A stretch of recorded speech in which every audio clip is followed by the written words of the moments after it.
Did you know that you only need 45 to 55 grams of protein per day to maintain your health and your muscles? At least that's according to PETA, People for Ethical Treatment of Animals. And make no mistake about it, I love ethically treating animals because I have 2 beautiful dogs and a one-eyed cat. And I also have a ranch with over 200 saved animals, from, well, donkeys to cows to goats to 2 beautiful camels. But the point of this is that PETA is absolutely wrong. And they put up this post right here on social media last week. You can pause it and take a look and see that this is exactly what they're claiming. In fact, they're saying if you just have 45 to 55 grams of tofu per day is all the average person needs, you have met your protein needs for the day. Well, the reality is there's a lot of science and research that proves otherwise. In fact, I think you and I could both agree that, well, if you want to put on muscle, you want to maintain your health, you want to fight fat, and you want to have your appetite under control, you want to reduce your carbs, reduce your fats, and take at least 1 gram of protein per pound of body weight.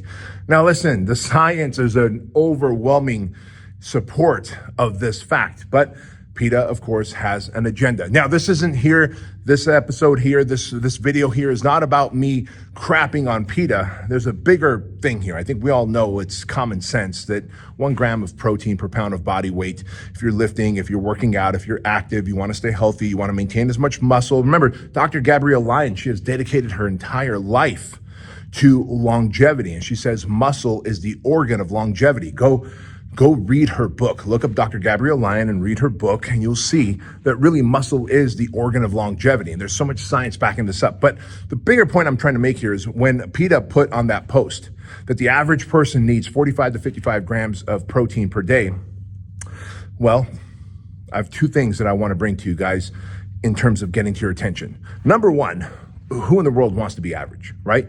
Who wakes up in the morning and says, well, I hope I have an average day today. I hope I have an average life. I hope I have average health. I hope I make average money. I hope that my relationship is average. And I hope I just live and die an average life. No one's really asking for an average life, are they? And then on the flip side, since when did we start trusting big organizations who have agendas and probably use a lot of propaganda and narrative to begin to contort and tweak things? And the last time we did that, well, everyone took that jab with who knows what in it, and now they're trying to take it out of their body. So the point of this is this, gentlemen. I'm going to make this video very short, very effective, very easy for you to understand. I don't care how you feel about protein. That's not the issue here. The bigger issue is that, do you want to trust big organizations that are going to tell you what to do when most of those big organizations, I don't care if it's the FDA, I don't care if it's the World Health Organization, I don't care if it's the big government, I don't care if it's pharmaceutical companies, food companies, when any organization like PETA or otherwise tells you to do something, you have to look at it with a suspect eye. You have to put it under the microscope and go, what's in it for them? Why are they trying to make me do this? Take this shot, eat this food, go all plant-based, whatever the thing is, right? You should be skeptical. You should be inquisitive, because if you're not and you don't approach things with a curious mind, you end up making some decisions because you go, well, it's a big organization and I trust it.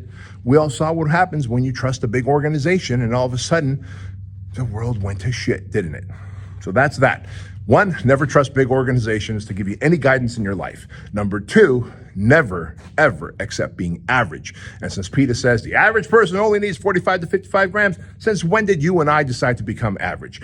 We want an exceptional life. We want to show up for the people in our life that we love, that we care for, that we want to add value to. And that means we have to be fit. We have to be strong. We have to be lean. We have to be jacked. We cannot risk being unhealthy. We cannot risk being weak. We cannot risk not having courage. We cannot risk not having emotional discipline and mental toughness. All of these things make us anything but average, right? We're extraordinary. And because of that, you have to have an above average amount of protein in your life. And you have to not trust big government and big organizations that come out with agendas and follow a narrative because they have ulterior plans for you and I.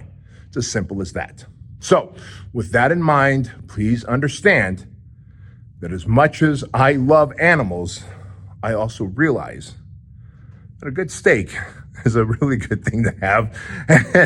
Grilled chicken, nice night out for sushi, to put to put the proteins in the muscles, as Ronnie Coleman would say back in the day. Those are necessary things, man. Those are necessary things, especially for those of us that lift weights and we get after it on the mats. We do jujitsu, or you get in the ring and you box, or you get out there and you hike. And if you're breaking down all of these calories, you want to replace as many healthy calories as possible. So I'm tapping into my old school roots of being a personal trainer some 20, 25 years ago. But make no mistake about it, at 55 years old, I still got 55. Nope. I'm 50 years old. At 50 years old, I still got the abs. I still got the strength. I may not have the memory and called myself 55. I just aged myself. But the bottom line is this, guys. Please do not trust big government. Do not trust any big organization. Be critical. Be skeptical.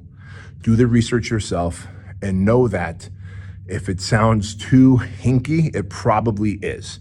All right, looking forward to seeing all you guys at BK Live May 31st. We're going to make a lot of money, because I'm going to teach you how to make that money. I'm going to teach you how to have meaning in your life and purpose. And I'm going to show you that higher levels of self-mastery will help you maintain the money and maintain the purpose, which is the meaning. And that's what we want in life. So thank you for watching this episode of the Park Pontifications. If you're wondering why I'm not at the park, it's because I just finished my workout and it's windy outside and you wouldn't be able to hear me with all that wind. So I stayed here in my gym to make this video for you. Peace. Love you all. Take care.